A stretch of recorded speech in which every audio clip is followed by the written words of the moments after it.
Now we will learn how to take order using Dinedost.in.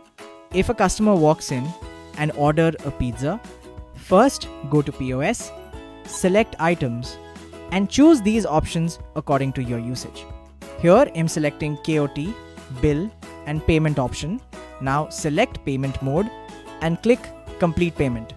This is how you take walk-in customer orders. Now we will see how to take order using QR codes. Customer will scan the QR code, select the item they want, choose their table and place their order.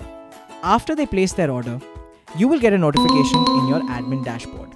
You can see all your kitchen order tickets here and you can manage and track your orders here. This is how you can take and manage your orders.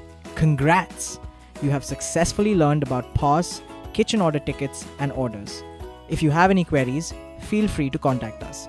See you again. Cheers.